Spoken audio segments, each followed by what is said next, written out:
As a homesteading family, I feel pretty fortunate that we have not been hit as hard by the increase in food prices as a lot of other families have. However, it will catch up to us too. After all, bananas and chocolate don't grow in Wisconsin. On this channel, I share a lot about how we save money on groceries by making a lot of our food from scratch. However, today I want to take a slightly different take.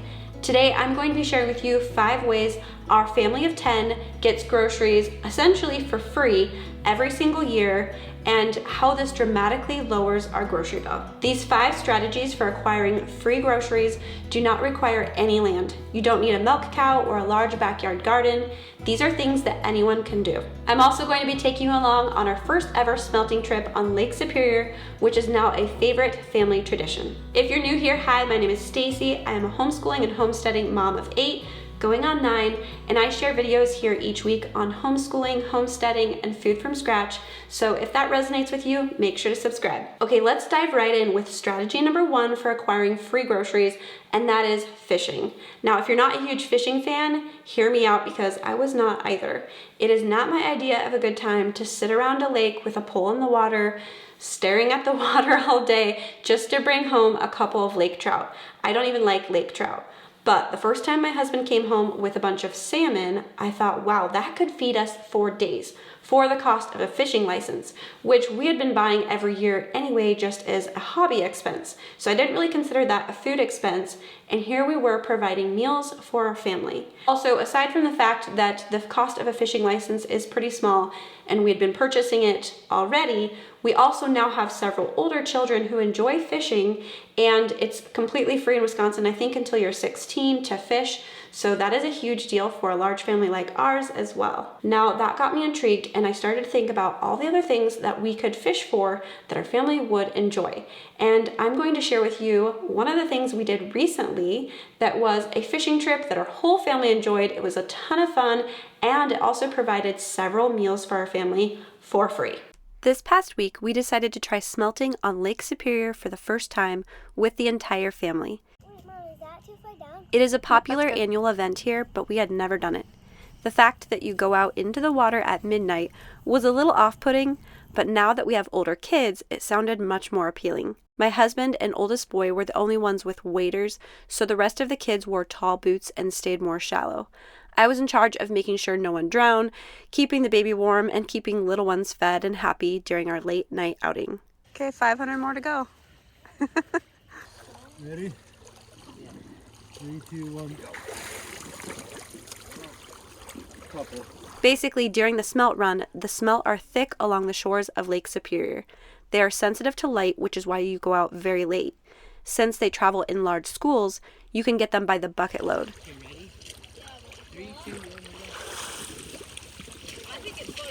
Then the tradition around here is to have a big fish fry. I wasn't sure how it would go, honestly, but it turned out to be a blast. The weather was perfect, and a cozy fire kept us warm. Things were slow for the first few hours, and we almost gave up, but it may have just not been late enough. Around midnight, things started to get exciting. This fast-paced fishing adventure was much more up my alley than sitting around with a rod. Can I use that? Just fish.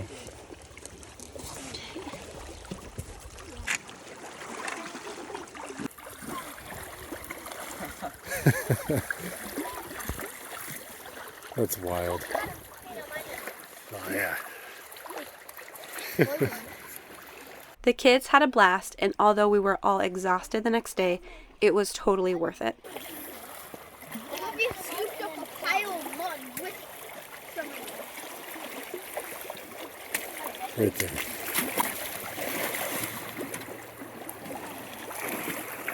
This is too easy. The next day, we fried up some of the smelt. You start by cutting off the heads and gutting the fish.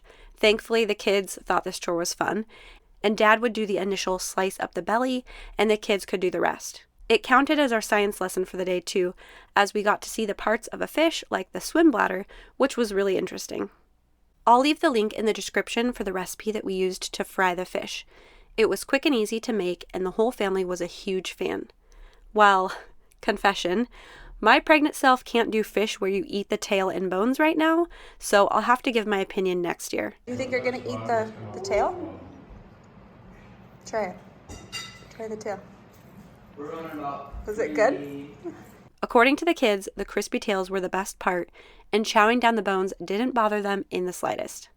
The fish that didn't get eaten right away were vacuum packed and frozen.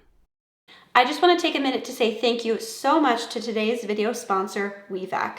They sent us this chamber vacuum sealer and all of these bags for our honest review, and this has been such a game changer in our homestead kitchen. If you've been around here for a little while, you've heard me complain about our previous vacuum sealer. It was supposed to be a good quality one, and it turned out to be a complete disaster.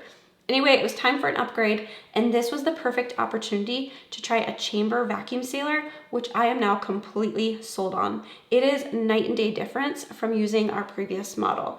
So we have now been using this for a little while, and now I can confidently recommend the Wevac chamber vacuum sealer, and I will give you a little peek at how it works, why it's different, and why you need this in your homestead kitchen. We received the Wevac CV12, which is available on wevactech.com as well as Amazon. I will provide links plus a special 15% off discount code below if you want to check it out. A chamber vacuum sealer is unique in how it functions. Unlike regular vacuum sealers, a chamber sealer pulls out the air around the bag, not just from inside the bag. That means that this can seal things like liquids and powders that traditional vacuum sealers cannot. We use a vacuum sealer on so many things, from the fresh berries that we pick in the summer to the meat we process here. It keeps things fresher longer and prevents freezer burn. I even use vacuum sealing as a way to age my cheeses instead of using something like cheese wax, which makes it so much easier and works great. This model has very useful yet very easy to use features such as Smart Vacuum, where it adjusts based on your food amount and bag size. You can also use the Customize feature if you want to pick your preferred settings. Then there is also a Marinate feature, which I'm super excited to use. And then the Seal button is for instances like sealing the end of a custom cut bag before you fill it. It even has an attachment that allows you to seal things like jars, canisters, and zipper bags. Aside from the vacuum sealer itself, I loved the quality of the bags, and the dispensers were very well designed. You can, however, use other bags as well as Mylar bags if you are already using those for your long-term food storage. There are too many features to show you all of them right now. We just used the Smart Vacuum setting to vac pack these fish, but I can guarantee this is going to get a lot of use over the preserving season, so I will continue to show examples of how we use it here. Okay, let's move on to the second way our family gets free groceries every year, and that is hunting. And no, you don't necessarily have to do the hunting yourself to take advantage of this, which I'll explain in a minute. Hunting has provided our family with clean, organic meat year after year since we were young and just had one child. In a year, we typically harvest a few deer, a few turkeys, and some small game such as rabbits and grouse.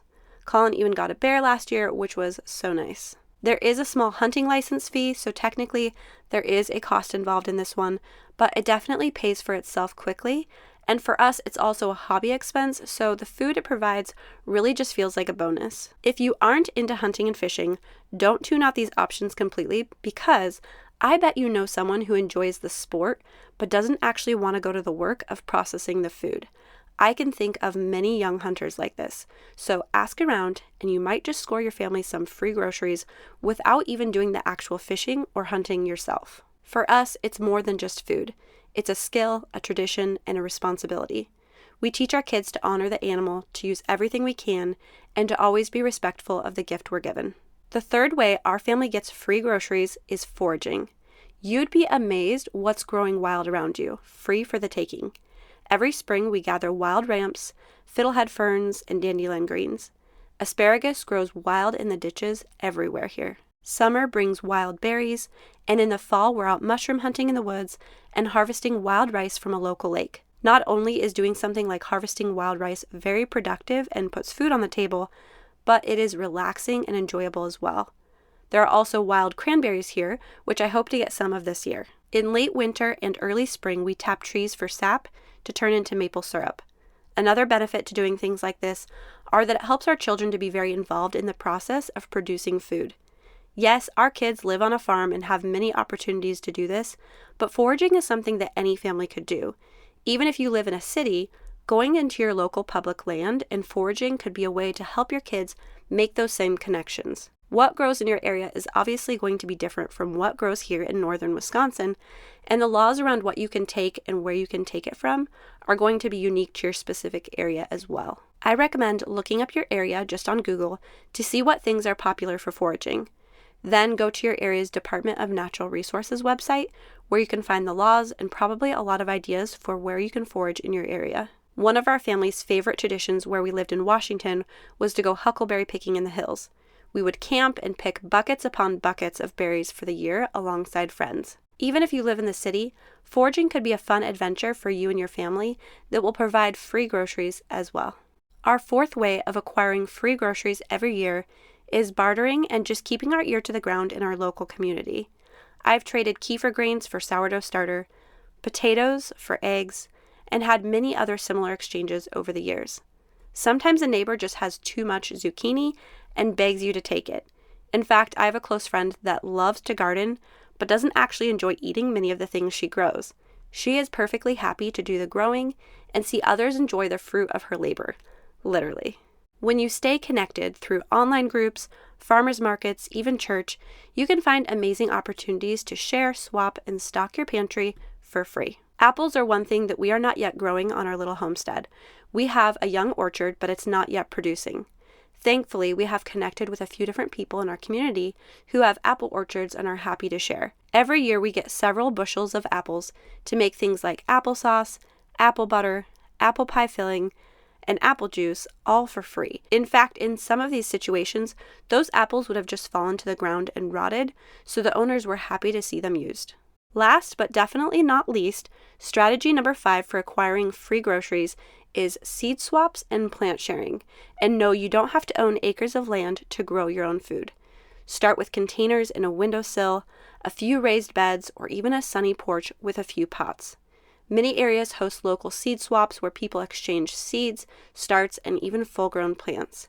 If you can't find one local to you, there are many Facebook groups devoted to this exact thing. Even if you're just getting started and have nothing to offer yourself, many people who save seeds have an abundance of them and are happy to share. I personally have received many free seeds and extra starts from friends, family, and community members over the years, and now I am in a position where I have extra to share as well. Building food self-sufficiency doesn't have to mean living off-grid with 40 acres. It starts right where you are. Fishing, hunting, foraging, bartering, planting a few seeds. These strategies have not only saved our family thousands of dollars on groceries, they have provided amazing opportunities to bond with our children over a common goal and provide lifelong lessons. If you enjoyed this video, I recommend you go watch my video on tips for staying out of the grocery store. If you're trying to save money on groceries, these tips will help you go longer between shopping trips, which is one of the number one ways we save money. Did the chickie hatch? All right, see you here next week, friends.